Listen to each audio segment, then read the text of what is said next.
Os primeiros pilotos americanos a se envolverem em combate com Zeros japoneses sobre o Pacífico, no início de 1942, voltaram com histórias que pareciam contos de pescador, só que estas eram mortalmente sérias. Eles descreveram um caça inimigo que conseguia fazer uma curva fechada em um raio menor do que qualquer coisa que a Marinha dos Estados Unidos ou as Forças Aéreas do Exército pudessem colocar no céu. O Mitsubishi A6M0 não era apenas bom, era terrivelmente bom. E pilotos americanos estavam morrendo por causa dele.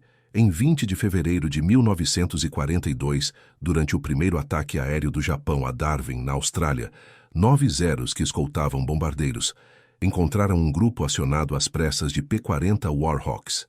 O combate durou minutos. Os Zeros abateram 4 P-40s sem perder uma única aeronave. Os pilotos americanos que sobreviveram relataram o mesmo padrão frustrante toda vez que tentavam fazer uma curva fechada com um Zero para apontar as armas no alvo. O caça japonês simplesmente fazia uma curva mais fechada, deslizava para dentro do raio de curva deles e acabava na cauda. Era como tentar superar uma bailarina na dança usando botas de chumbo. As estatísticas daqueles primeiros meses foram brutais. Nas Filipinas, sobre a ilha Wake e em todas as Índias Orientais holandesas, os pilotos de caça americanos enfrentavam um simples problema matemático. O Zero conseguia completar uma curva completa de 360 graus em aproximadamente 16 segundos em velocidades de combate. O F-4F Wildcat, o principal caça de porta-aviões dos Estados Unidos, precisava de cerca de 19 segundos. O P-40 Warhawk precisava de ainda mais tempo. 3 segundos não parecem muito, até você perceber que, em um combate aéreo de curva, esses 3 segundos significavam que o Zero podia completar sua curva, adquirir uma solução de tiro e disparar projéteis de canhão de 20 milímetros através do seu cockpit enquanto você ainda estava arrastando sua aeronave, tentando apontar o nariz para o céu vazio. Mas os números contam apenas parte da história. O Zero alcançou sua notável capacidade de curva por meio de uma filosofia de design radical. Os engenheiros japoneses construíram uma aeronave que pesava apenas 5.300 libras vazia, cerca de 2/3 do peso de um F-4F Wildcat. Eles alcançaram essa economia de peso removendo quase toda a proteção de blindagem para o piloto e tanques de combustível. Nada de tanques de combustível autosselantes, blindagem mínima atrás do assento. O Zero era essencialmente um motor potente envolto em papel de seda, trocando a capacidade de sobrevivência por pura manobrabilidade. Os pilotos americanos ainda não sabiam disso, mas definitivamente sentiam as consequências. Todo o combate seguia um padrão previsível. Pilotos americanos avistavam Zeros, mergulhavam para atacar, talvez disparassem uma rajada de tiros, e então os Zeros viravam para o combate. No instante em que um piloto americano tentava lutar em curva para manobrar sua aeronave em um círculo de curva horizontal para rastrear o inimigo, ele perdia. O Zero simplesmente o superava na curva, deslizando de defensor para atacante em segundos. Pilotos experientes desenvolviam uma sensação nauseante no estômago ao puxar o manche, sabendo que estavam se comprometendo com uma disputa que não podiam vencer. O capitão-tenente Jimmy Flatley descreveu a situação em março de 1942, após combates perto de Guadalcanal. Não é que nossos rapazes não tenham coragem ou habilidade. Eles têm as duas em abundância, mas estão tentando lutar seguindo as regras, e as regras não funcionam mais. Estamos ensinando-os a travar combate aéreo, a virar e queimar, a permanecer na luta contra Zeros. Isso é ensiná-los a morrer. Suas palavras atingiram o cerne da crise que a aviação naval americana enfrentava. Toda a doutrina de combate de caças, desenvolvida ao longo de anos de treinamento e teoria, tinha sido invalidada em questão de semanas. A crise se estendia para além da sobrevivência individual do piloto. A superioridade aérea no Pacífico dependia de vencer esses combates caça contra caça. Se os caças americanos não pudessem proteger bombardeiros de mergulho e aviões torpedeiros, as forças-tarefa de porta-aviões não poderiam atacar alvos japoneses de forma eficaz. Se os caças não pudessem proteger bases e formações de bombardeiros, a capacidade ofensiva dos Estados Unidos evaporava. O problema do Zero não era apenas sobre combate aéreo. Ameaçava todo o quadro estratégico no Teatro do Pacífico. Os pilotos começaram a chamá-lo de febre do Zero. O momento de fria percepção, quando você está em uma luta de curva com um caça japonês e entende que ele vai completar a curva antes de você. Alguns pilotos congelavam, outros faziam manobras desesperadas que só pioravam as coisas. Poucos começaram a pensar de forma diferente, e esses poucos começaram a notar algo interessante sobre o comportamento do Zero. O comandante John Smith Thatch, que todos chamavam de Jimmy, tinha um problema que o mantinha acordado à noite a bordo do USS Lexington no início de 1942.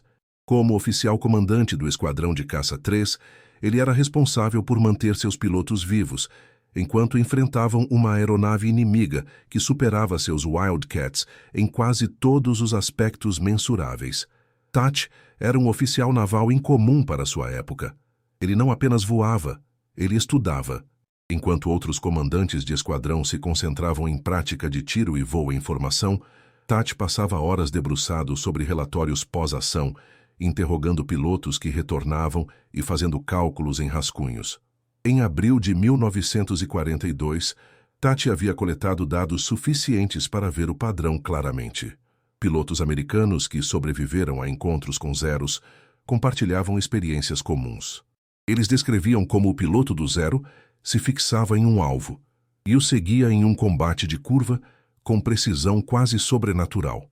O piloto japonês sabia que sua aeronave podia fazer curvas mais fechadas do que qualquer coisa americana. Então, ele se comprometia totalmente com a curva, apertando seu raio, aceitando forças G mais altas, confiante de que sua presa ficaria sem desempenho de curva primeiro. Essa confiança tornou-se previsível, e a previsibilidade, Thatch percebeu, poderia ser explorada. Thatch observou outra coisa nos interrogatórios que a maioria dos oficiais descartava, como estresse de combate ou recordação confusa. Múltiplos pilotos relataram que, quando tentaram manobras radicais, mergulhos repentinos, subidas inesperadas ou reduções agressivas no manete de potência, os pilotos dos Zeros às vezes pareciam surpresos. Os aviadores japoneses tinham se acostumado com pilotos americanos lutando de uma maneira específica, mantendo a velocidade, tentando fazer a curva e, eventualmente, morrendo. Qualquer coisa que se desviasse desse padrão parecia confundir momentaneamente o inimigo. Eram pequenos momentos, geralmente não suficientes para salvar a vida do piloto, mas eram momentos, no entanto. A descoberta veio quando Thatch entrevistou o capitão-tenente Edward Butch O'Hare, após sua extraordinária atuação em 20 de fevereiro de 1942. O'Hare tinha defendido sozinho o Lexington contra 9 bombardeiros japoneses, abatendo 5. Mas o que interessou a Thatch não foram os bombardeiros. Foi como O'Hare lidou com os Zeros de escolta. O'Hare descreveu fazer ataques em alta velocidade, disparando e depois se recusando a virar.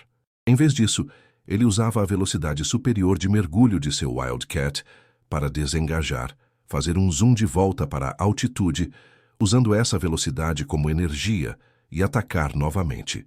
Ele nunca deixava um Zero puxá-lo para uma luta de curva.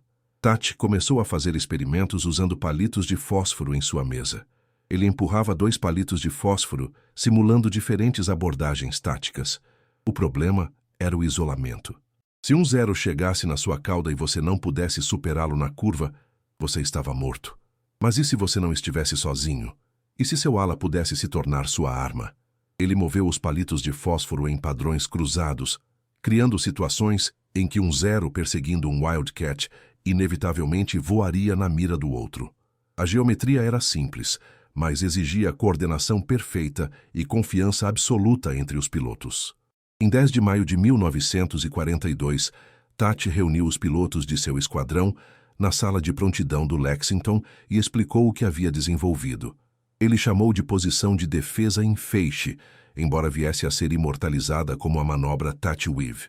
O conceito era revolucionário. Em vez de lutar individualmente, 2 Wildcats voariam em cursos paralelos, a cerca de 200 pés de distância um do outro. Quando um Zero atacasse um avião, ambos os Wildcats virariam um em direção ao outro em um padrão cruzado. O Zero, comprometido em perseguir o primeiro Wildcat durante a curva, de repente encontraria o segundo Wildcat cruzando diretamente à sua frente, disparando. Se o Zero se desviasse para evitar ser abatido, o primeiro Wildcat estava seguro. Se o Zero continuasse a perseguição, ele voaria direto para uma saraivada de balas de 50 calibres. Mas Tatch estava desenvolvendo mais do que apenas a manobra Weave. Ele estava documentando algo mais fundamental sobre as táticas do Zero. Pilotos japoneses, ele notou, haviam caído em padrões baseados na superioridade de sua aeronave. Eles esperavam que os pilotos americanos lutassem de maneiras específicas.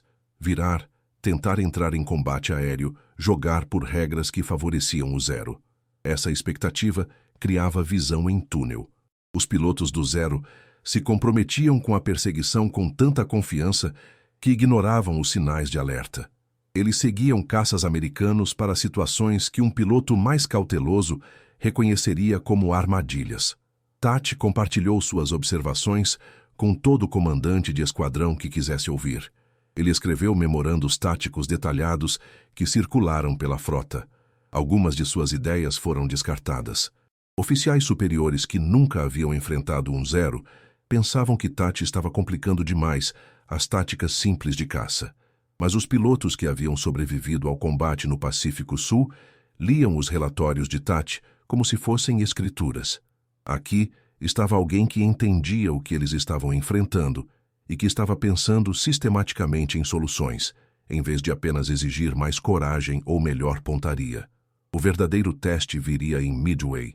A manobra Tatch-Weave parecia absurda no papel. A doutrina da aviação naval desde a Primeira Guerra Mundial enfatizava a integridade da formação, o apoio mútuo através de círculos defensivos e a perícia individual em combate aéreo. Agora, Tatch estava dizendo aos pilotos para virar deliberadamente em direção ao inimigo, para cruzar as trajetórias de voo com seus alas em alta velocidade e confiar que a geometria e o timing os salvariam em vez de um desempenho de curva superior. Violava todo o instinto que os pilotos de caça haviam desenvolvido. Tatch treinou seus pilotos implacavelmente durante a viagem para Midway no final de maio de 1942.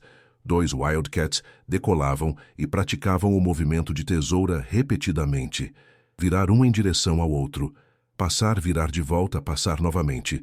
O padrão criava uma zona defensiva entrelaçada que era quase impossível para um único atacante penetrar, mas exigia precisão absoluta.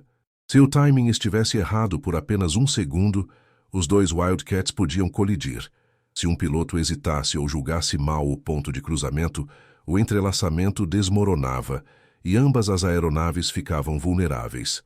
Os pilotos de Tatch praticaram até que a manobra se tornasse instintiva, até que pudessem executá-la sob fogo, com a adrenalina a 1000 e as mãos tremendo. Em 4 de junho de 1942, a Batalha de Midway proporcionou o campo de testes definitivo. Tatch liderou sua divisão de 6 Wildcats, como escolta para aviões torpedeiros, atacando a frota de porta-aviões japonesa. Às 9h20, Zeros enxamearam a formação. Tatch viu seu pior pesadelo se materializar. Mais de uma dúzia de Zeros mergulhando em seus Wildcats em menor número. Ele imediatamente entrou na manobra Weave com seu ala, o guarda-marinha Robert Ram Dibb. Um Zero se fixou na cauda de Tatch e o seguiu na curva com previsível agressão. O piloto japonês estava voando exatamente como Tatch havia teorizado, totalmente comprometido com a perseguição, confiante na capacidade superior de curva de sua aeronave, focado inteiramente no alvo à sua frente. Dibb cruzou na frente de Tatch a uma velocidade combinada de aproximação de quase 500 milhas por hora. O piloto do Zero, de repente, se viu voando diretamente na mira de Dibb, com menos de 2 segundos para reagir. As 6 metralhadoras de 50 calibres de Dibb destroçaram a fuselagem não blindada do Zero. A aeronave se desintegrou. Tatch inverteu imediatamente sua curva, cruzando de volta a trajetória de voo de Dibb. Outro Zero que estava perseguindo Dib agora enfrentava o mesmo problema de geometria. As armas de Tati estavam apontadas diretamente para ele. O piloto do Zero se desviou, não querendo voar para a morte certa. Em menos de 30 segundos, a manobra Weave havia destruído um Zero e forçado o outro a desengajar. O combate continuou por quase 20 minutos. A divisão de Tati continuou a entrelaçar, a cruzar, a virar um em direção ao outro, em vez de se afastar. Os Zeros, acostumados a abater caças americanos isolados, não conseguiam quebrar a formação. Toda vez que um Zero se comprometia com um ataque, ele voava para um fogo cruzado. Os pilotos japoneses, que tinham ficado confortáveis com a previsibilidade americana, de repente enfrentaram algo totalmente novo. Alguns se adaptaram e se desviaram. Outros, presos à sua mentalidade de ataque, avançaram e morreram. Quando a divisão de Tati retornou ao Yorktown, eles haviam abatido 3 Zeros confirmados e afugentado pelo menos 5 outros. Mais importante, eles protegeram os aviões torpedeiros por tempo suficiente para que o ataque se desenvolvesse, embora o ataque com torpedos em si tenha se mostrado em grande parte ineficaz devido a outros problemas táticos. A notícia da manobra Weave se espalhou pela frota do Pacífico em questão de dias. Pilotos que se sentiam indefesos contra Zeros agora tinham uma tática defensiva concreta que funcionava. Mas a manobra Weave representava algo maior do que apenas uma manobra inteligente. Mudou fundamentalmente a maneira como os pilotos americanos pensavam sobre o combate de caças. A velha doutrina enfatizava a habilidade individual e o desempenho da aeronave. A nova doutrina enfatizava o trabalho em equipe, a disciplina tática e a exploração da psicologia inimiga. Você não precisava superar um Zero na curva se pudesse superar o piloto do Zero no raciocínio. Os esquadrões de caça em todo o Pacífico começaram a adaptar a manobra Weave às suas próprias necessidades. Algumas versões usavam 4 aeronaves em vez de 2, criando padrões de cruzamento ainda mais complexos. Outras modificaram o timing e o espaçamento com base no fato de estarem voando Wildcats P-40s ou os novos P-38 Lightnings, que estavam começando a chegar ao teatro de operações. O princípio central permaneceu constante. Vire em direção ao seu ala. Force o inimigo a escolher entre se desviar ou voar para a mira. E nunca lute da maneira que o inimigo espera que você lute. O impacto psicológico nos pilotos japoneses foi significativo. Relatórios de inteligência de documentos capturados e prisioneiros interrogados revelaram que os pilotos de Zero começaram a abordar o combate com mais cautela no final de 1942. As vitórias fáceis do início de 1942 tinham acabado. Formações americanas que se entrelaçavam e faziam tesoura eram perigosas de maneiras que iam além de simples probabilidades numéricas. A vantagem tática japonesa, a manobrabilidade superior de sua aeronave, havia sido neutralizada não por melhor engenharia, mas por melhor raciocínio. Embora a manobra Tati Weave resolvesse o problema do que fazer quando um Zero chegava na sua cauda, ela não abordava a questão fundamental que continuava a incomodar os pilotos de caça americanos. Como se luta contra um inimigo que você não consegue superar na curva sem esperar para ser atacado primeiro? A resposta veio de uma fonte improvável. Pilotos que sobreviveram recusando-se a entrar em combate aéreo. Esses pilotos tinham tropeçado em algo que se tornaria a pedra angular da doutrina de caça americana para o resto da guerra: a luta de energia. O Major John L. Smith, do Esquadrão de Caça-Marinha 223, chegou ao Campo Henderson, em Guadalcanal, em agosto de 1942, com uma filosofia simples que ele martelou em cada piloto sob seu comando. Altitude é vida, velocidade é vida, virar é morte. Smith havia estudado os relatórios de combate iniciais obsessivamente e chegado a uma conclusão que parecia quase covarde para pilotos de caça com mentalidade tradicional. Nunca, sob nenhuma circunstância, vire com um Zero. Em vez disso, seus pilotos usariam a única vantagem que sua aeronave realmente possuía: velocidade de mergulho e resistência estrutural. A física era direta. Um Wildcat pesava cerca de 7.900 libras, totalmente carregado, em comparação com as 5.300 libras do Zero. Em voo nivelado na mesma velocidade, ambas as aeronaves tinham a mesma energia cinética. Mas em um mergulho, o Wildcat mais pesado acelerava mais rápido e podia atingir velocidades mais altas antes que os limites estruturais entrassem em ação. A construção leve do Zero, a mesma característica que o fazia curvar tão bem, tornava-se uma desvantagem em manobras verticais. Os pilotos de Zero que mergulhavam muito agressivamente corriam o risco de sobrecarregar suas fuselagens. Pilotos americanos em Wildcats P-40s, e especialmente os robustos P-47 Thunderbolts que chegaram mais tarde, podiam mergulhar em velocidades que despedaçariam um Zero. Os pilotos de Smith executavam o que ficou conhecido como ataques de estouro e zoom, boom and zoom.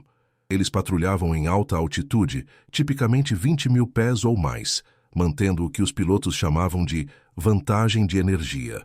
Quando avistavam zeros abaixo deles, eles mergulhavam em alta velocidade, disparavam uma rajada rápida no alvo e depois usavam sua velocidade de mergulho para fazer um zoom de volta à altitude antes que os zeros pudessem reagir.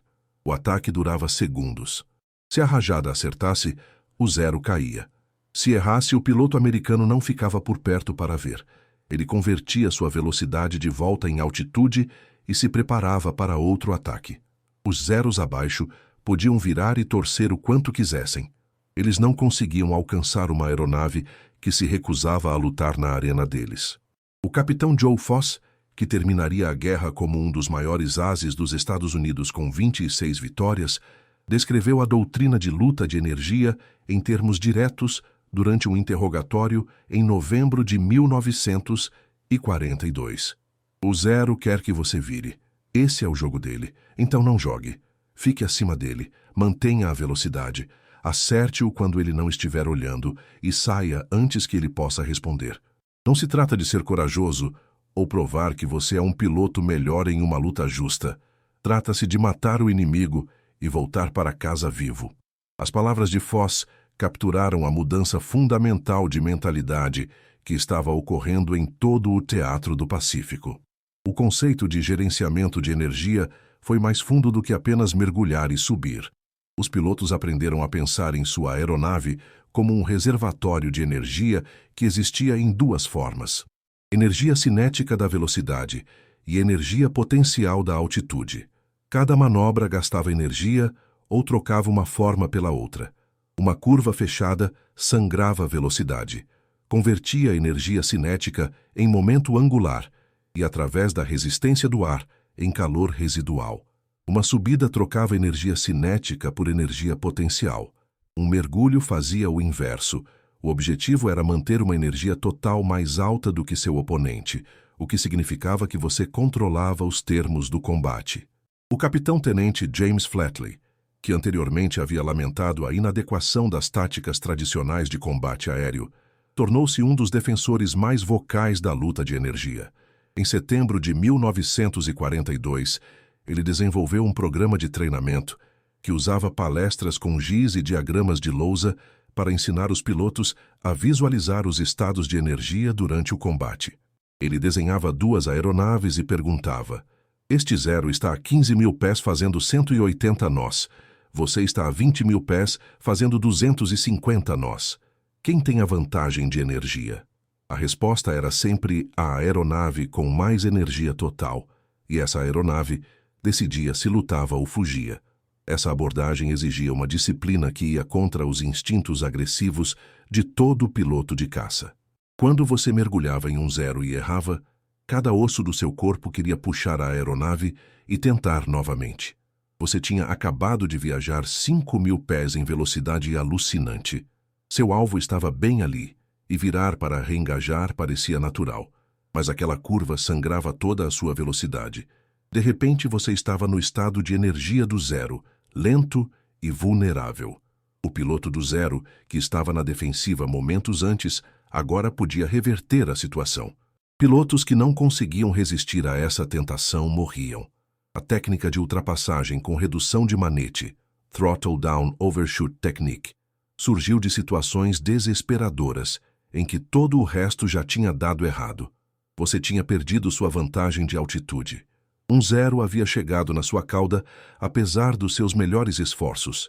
A manobra Weave não era uma opção porque seu ala estava em outro lugar travando sua própria batalha. A doutrina de luta de energia dizia que você nunca deveria estar nesta posição. Mas o combate é caos, e às vezes a teoria encontra a realidade da pior maneira possível. Foi aqui que os pilotos descobriram que a alavanca do manete em si poderia se tornar uma arma. O guarda-marinha James Sweat tropeçou na técnica acidentalmente em 7 de abril de 1943 durante um ataque aéreo japonês maciço a Guadalcanal. Um zero havia se fixado em sua cauda depois que Sweat havia esgotado suas vantagens de altitude e velocidade durante um engajamento frenético com bombardeiros de mergulho. Sweat estava arrastando seu Wildcat por manobras violentas, mas o piloto do zero acompanhava cada curva se aproximando. A aeronave de Sweat já estava danificada, perdendo fluido hidráulico, e ele sabia que tinha talvez 30 segundos antes que aqueles canhões de 20 milímetros mastigassem sua empenagem. Em desespero, ele fez algo que violava todo o instinto. Ele cortou seu manete para marcha lenta. O efeito foi imediato e dramático. A desaceleração do Wildcat jogou Sweat para frente contra o cinto de ombro. Atrás dele, o piloto do zero vinha rastreando a velocidade de seu alvo, ajustando seu próprio manete para manter a posição de tiro. Quando a aeronave de Sweat reduziu a velocidade de repente, o momento do zero o carregou para frente.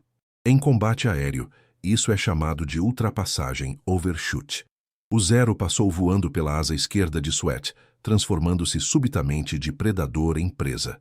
Sweat empurrou seu manete para frente, puxou seu nariz levemente para cima e disparou uma rajada de 2 segundos na barriga do zero, enquanto ele pairava à sua frente. A aeronave japonesa capotou e mergulhou no mar. A física por trás da ultrapassagem com redução de manete está enraizada no momento e no tempo de reação. Uma aeronave viajando a 280 milhas por hora percorre cerca de 410 pés por segundo. Quando um piloto perseguidor vê seu alvo desacelerar de repente, várias coisas acontecem em sequência. Primeiro, há um atraso de reconhecimento. O cérebro humano precisa de aproximadamente meio segundo para registrar que a velocidade do alvo mudou. Depois, há um atraso de decisão, outro quarto de segundo, para decidir o que fazer a respeito. Depois, há um atraso de ação, o tempo que leva para mover fisicamente a mão para o manete ou manche. No momento em que o piloto perseguidor reduziu a potência e aplicou a pressão apropriada para evitar a ultrapassagem, ele já viajou de 200 a 300 pés mais perto do que pretendia. Mas a técnica era muito mais sofisticada do que simplesmente puxar o manete para trás e esperar o melhor. Pilotos que sobreviveram para refinar o método descobriram que o timing e a consciência situacional eram tudo. Você não podia reduzir o manete muito cedo. O piloto perseguidor teria tempo para ajustar e simplesmente reduziria a velocidade com você, mantendo sua posição de tiro. Você não podia reduzir o manete muito tarde. Se o inimigo já estivesse em alcance de tiro eficaz, você apenas se tornaria um alvo mais fácil. O ponto ideal era quando a aeronave perseguidora estava a cerca de 2 a 3 segundos da posição de tiro ideal, perto o suficiente para que o piloto estivesse focado em sua mira e no rastreamento do alvo, em vez de manobras amplas. A técnica também exigia a compreensão da mentalidade do seu perseguidor. Os pilotos de zero, em meados de 1943, tinham desenvolvido padrões de ataque específicos baseados em centenas de engajamentos bem-sucedidos. Eles se aproximavam a 200 pés, se estabeleciam em posição ligeiramente atrás e abaixo de seu alvo, e então disparavam uma rajada metódica visando o cockpit e o motor.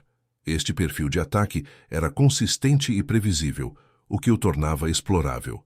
Um piloto de zero que se posicionou para este tiro mortal havia comprometido sua aeronave a uma trajetória de voo e velocidade específicas.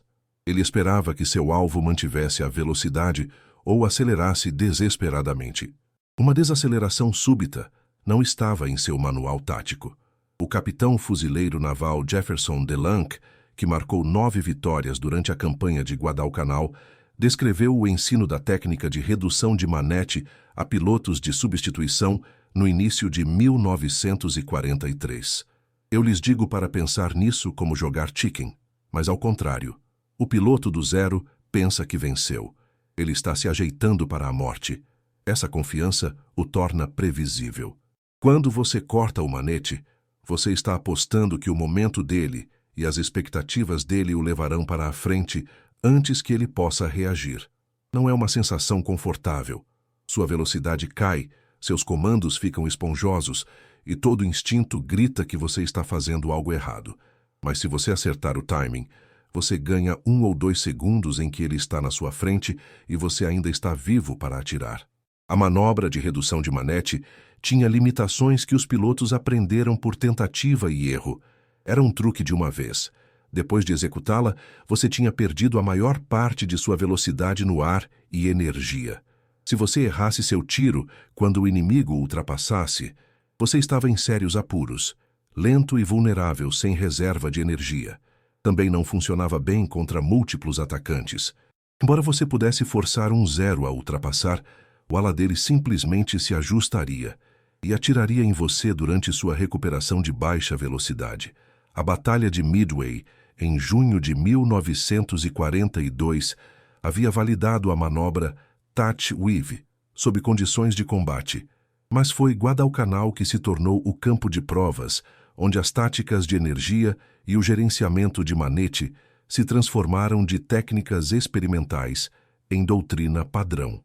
O campo Henderson, capturado pelos fuzileiros navais em 7 de agosto de 1942, ficava no centro de um moedor de carne de 6 meses que os pilotos chamavam de a fenda. Aeronaves japonesas voavam de Rabaul quase diariamente, e caças americanos eram lançados da pista enlameada e bombardeada de Henderson para interceptá-los. Foi aqui que a teoria encontrou a realidade repetidamente, violentamente e sem misericórdia. O Esquadrão de Caça-Marinha 223, liderado pelo Major John L. Smith, chegou a Henderson em 20 de agosto de 1942 com 19 Wildcats. Os pilotos de Smith tinham sido totalmente doutrinados nos princípios de luta de energia antes mesmo de chegarem a Guadalcanal. Nada de virar com zeros. Manter altitude, mergulhar, atirar, subir. Em 24 de agosto, durante a Batalha das Salomões Orientais, o esquadrão de Smith interceptou uma grande formação de bombardeiros japoneses e suas escoltas de zero. Os fuzileiros navais ficaram altos, mergulharam através da cortina de zeros a mais de 350 milhas por hora, abateram 4 bombardeiros na primeira passagem e voltaram para a altitude antes que os zeros pudessem responder eficazmente. Os pilotos de zero sobreviventes viraram e torceram abaixo, demonstrando sua manobrabilidade superior para o céu vazio, enquanto os pilotos de Smith se preparavam para outro ataque de mergulho. As estatísticas de combate daquelas primeiras semanas em Guadalcanal contaram uma história notável. Em agosto de 1942, caças da Marinha e dos fuzileiros navais, operando a partir do campo Henderson, abateram 42 aeronaves japonesas, enquanto perdiam 16 das suas próprias, uma proporção de aproximadamente 2,6 para 1. Em comparação, a luta nas Filipinas e nas Índias Orientais Holandesas, 6 meses antes, tinha visto proporções que frequentemente favoreciam os japoneses. A diferença não era aeronaves melhores. Os Wildcats em Guadalcanal eram os mesmos modelos que haviam tido dificuldades antes. A diferença era tática. Os pilotos americanos não estavam mais lutando da maneira que o design do Zero queria que eles lutassem.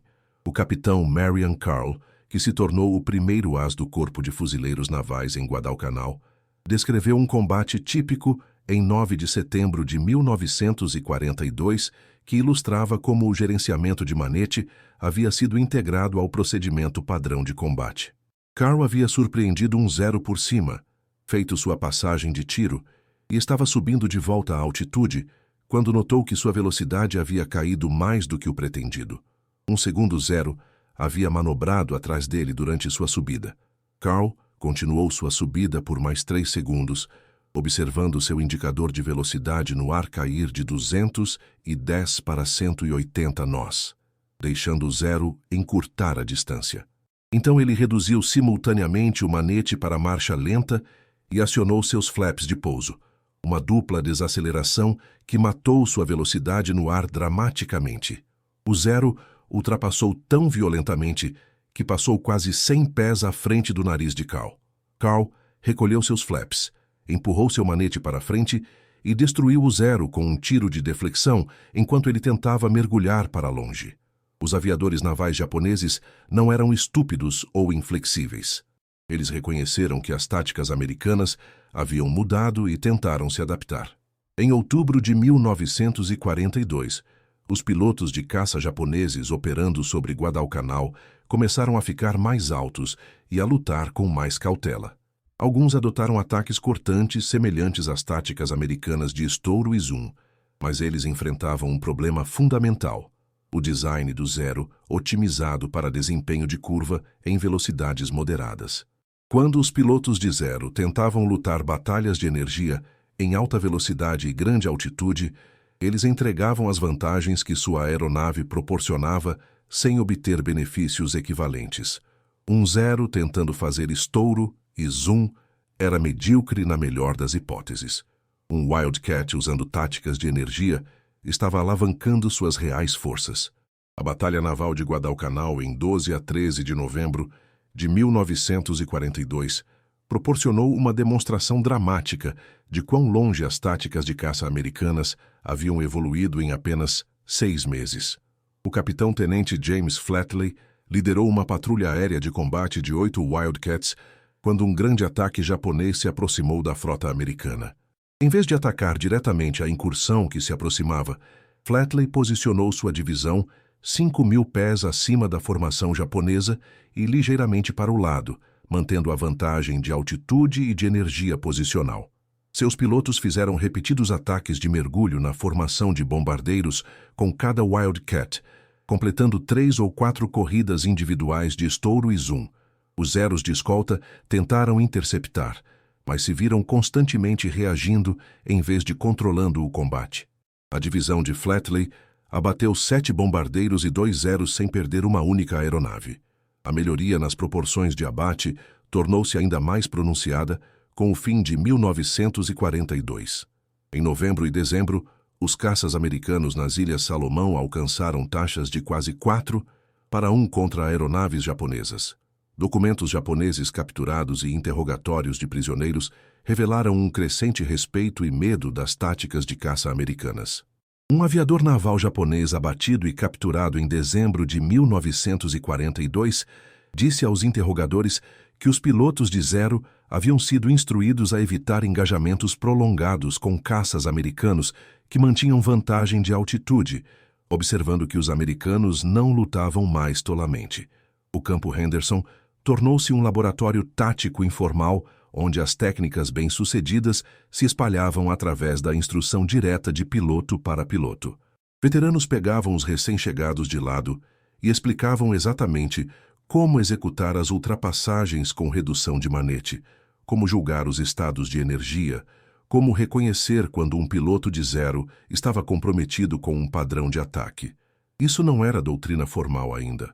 Os manuais de treinamento nos Estados Unidos ainda ensinavam em grande parte o combate aéreo tradicional, mas no Pacífico Sul, uma nova forma de lutar estava sendo forjada pela necessidade e refinada pela sobrevivência. No início de 1943, a Marinha e o Corpo de Fuzileiros Navais dos Estados Unidos reconheceram que tinham um problema. Um bom problema, mas um problema, no entanto. Pilotos experientes no Pacífico tinham desenvolvido táticas altamente eficazes contra caças japoneses, mas esse conhecimento existia principalmente na cabeça dos veteranos de combate e em relatórios pós-ação dispersos. Novos pilotos, chegando direto do treinamento nos Estados Unidos, ainda estavam sendo ensinados a lutar em combate aéreo, a virar com o inimigo para confiar na proeza individual de combate aéreo. A Marinha precisava institucionalizar o que havia sido aprendido em sangue sobre Guadalcanal e transformar as inovações do campo de batalha em doutrina de treinamento sistemática. A Estação Aérea Naval em Jacksonville, Flórida, tornou-se o epicentro desta revolução tática no treinamento de caça. Em fevereiro de 1943, o próprio comandante John Thatch foi ordenado a voltar do Pacífico para redesenhar o currículo de treinamento de caça. Thatch trouxe consigo pilhas de dados de combate, imagens de câmera de arma e transcrições de interrogatórios. Ele também trouxe algo mais valioso: a credibilidade de um comandante de combate que desenvolveu táticas que realmente funcionavam e mantinham os pilotos vivos. Quando Thatch falava, os instrutores ouviam.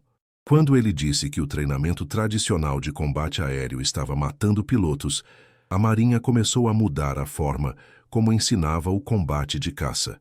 O novo currículo em Jacksonville e outras bases de treinamento refletia uma completa mudança filosófica. Os alunos pilotos aprendiam gerenciamento de energia antes de aprenderem acrobacias. Os instrutores usavam demonstrações de física em sala de aula para ilustrar os conceitos de energia cinética e potencial. Um método de ensino particularmente eficaz envolvia rolar bolas em rampas de diferentes alturas. Os alunos podiam ver fisicamente como uma bola começando mais alto, mais energia potencial, bateria mais forte e rolaria mais longe, mais energia cinética, do que uma bola começando mais baixo. A mensagem era simples: altitude é igual a energia, é igual a vida. O piloto que começa mais alto controla a luta. A disciplina do manete tornou-se um módulo de treinamento específico. Os alunos pilotos voavam combates simulados, onde instrutores em aeronaves mais rápidas chegavam em sua cauda, simulando um ataque de zero. Os alunos tinham que executar manobras de redução de manete, mantendo o controle da aeronave, cronometrando a desaceleração para forçar uma ultrapassagem e depois recuperando rápido o suficiente para converter a defesa em ataque. O treinamento era agonizante. Reduzir o manete com um instrutor em sua cauda parecia suicida, mas construía a memória muscular e a confiança necessárias para executar a técnica sob estresse de combate real. Os instrutores notaram que os alunos que dominavam o gerenciamento de manete no treinamento mostravam taxas de sobrevivência significativamente melhores em suas 3 primeiras missões de combate, o período em que os pilotos inexperientes eram mais vulneráveis. O Manual de Táticas de Caça, publicado em maio de 1943, formalizou o que os veteranos do Pacífico haviam descoberto empiricamente. O manual declarava explicitamente que os pilotos deveriam evitar engajamentos de curva com caças japoneses. Fornecia recomendações específicas de altitude e velocidade para diferentes situações táticas.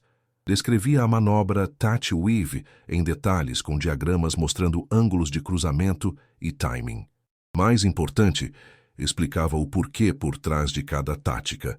Não apenas o que fazer, mas a física e a psicologia que tornavam essas técnicas eficazes. Isso era revolucionário para a doutrina militar, que tradicionalmente dizia aos soldados o que fazer sem extensa explicação. O treinamento também enfatizava o reconhecimento e a tomada de decisão sob pressão.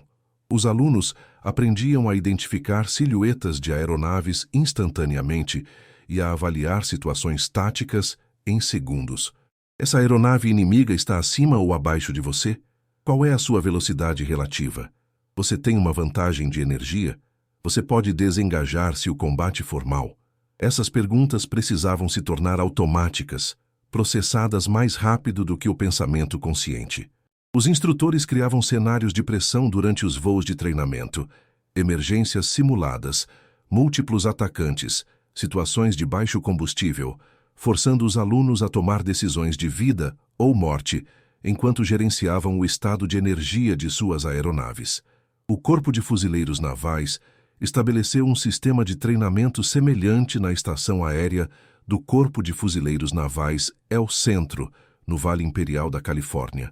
Instrutores dos fuzileiros navais, muitos deles veteranos de Guadalcanal, trouxeram uma abordagem ainda mais agressiva à doutrina de luta de energia. Eles enfatizaram que manter a disciplina de altitude exigia paciência quase dolorosa. Novos pilotos queriam mergulhar em cada alvo que viam, queimando sua vantagem de energia por um tiro de baixa probabilidade. Os veteranos ensinavam-lhes a esperar, a espreitar, a posicionar-se tão perfeitamente que o inimigo nunca soubesse que o ataque estava chegando até que as balas começassem a atingir. O tenente-coronel Harold Indian Joe Bauer, um recebedor da Medalha de Honra e um veterano de Guadalcanal, disse aos alunos: "O piloto de caça bem-sucedido é paciente, calculista e impiedoso. Galanteria é para filmes, eficiência é para a sobrevivência." Em meados de 1943, todo piloto de caça que se graduava nos programas de treinamento da Marinha e do Corpo de Fuzileiros Navais havia sido totalmente doutrinado em táticas de energia e gerenciamento de manete. Eles praticaram a manobra Touch Weave até poderem executá-la meio dormindo. Eles fizeram exercícios de ultrapassagem forçada até que reduzir o manete em uma situação defensiva parecesse natural, em vez de aterrorizante. Eles entenderam que seus Wildcats, Corsairs ou Hellcats não podiam superar um 0 na curva, então eles nunca tentariam. Este treinamento padronizado significava que os comandantes de esquadrão veteranos no Pacífico podiam confiar que os pilotos de substituição que chegavam ao teatro já entendiam os fundamentos de como lutar e sobreviver. Os resultados validaram o investimento em treinamento. No segundo semestre de 1943, à medida que pilotos totalmente treinados inundavam os esquadrões do Pacífico, as proporções de abate de caças americanos contra aeronaves japonesas subiram acima de 5-1 e continuaram a subir. Não eram ases veteranos alcançando esses números, eram pilotos médios aplicando táticas sistemáticas que aprenderam no treinamento. O conhecimento institucional que estava confinado a veteranos de combate no início de 1943 havia se tornado competência padrão em toda a força de caças no final do ano. A alavanca do manete, antes apenas um controle de velocidade, havia sido transformada em uma arma tática que todo piloto de caça americano sabia como empregar. A técnica de ultrapassagem com redução de manete e a doutrina mais ampla de luta de energia que ela exemplificava representavam algo mais profundo do que apenas táticas aéreas inteligentes. Elas demonstravam como a cultura militar americana, quando devidamente motivada, podia analisar sistematicamente problemas, adaptar-se às forças inimigas e desenvolver soluções mais rápido do que os adversários podiam se contra-adaptar. Os japoneses passaram a década de 1930, aperfeiçoando o Zero e treinando aviadores navais de elite para explorar suas capacidades. Os americanos passaram 6 meses em 1942 descobrindo como neutralizar uma década de investimento japonês. Depois, institucionalizaram esse conhecimento em milhares de pilotos. Essa adaptabilidade criou uma vantagem cumulativa que se estendeu muito além dos combates aéreos individuais. No final de 1943, a aviação naval japonesa estava presa em um ciclo vicioso. Seus pilotos mais experientes, os veteranos que dominaram o início da guerra, estavam mortos, abatidos por americanos que aprenderam a não lutar nos termos japoneses. Os pilotos de substituição recebiam treinamento abreviado porque o Japão não tinha combustível, tempo e espaço aéreo seguro para desenvolver os aviadores adequadamente. Esses pilotos inexperientes voavam os mesmos zeros que haviam aterrorizado o Pacífico em 1942, mas sem liderança veterana e contra pilotos americanos que haviam sido sistematicamente treinados em táticas especificamente projetadas para explorar as fraquezas do Zero. A aeronave não havia mudado. A qualidade dos pilotos que a pilotavam havia entrado em colapso.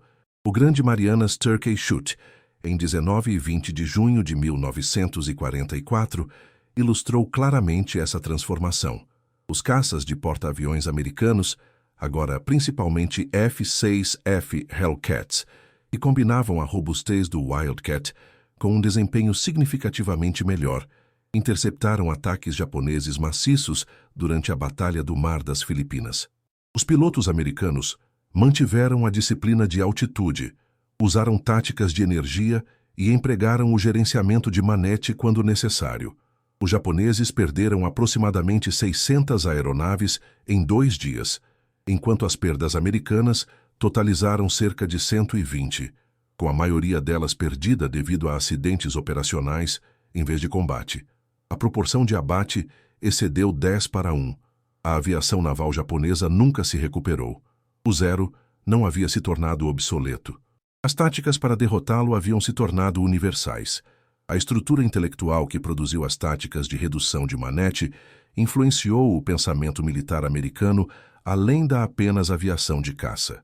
A mesma abordagem analítica, estudar os pontos fortes do inimigo, identificar as suposições subjacentes a esses pontos fortes, desenvolver táticas que invalidem essas suposições, apareceu em múltiplos domínios.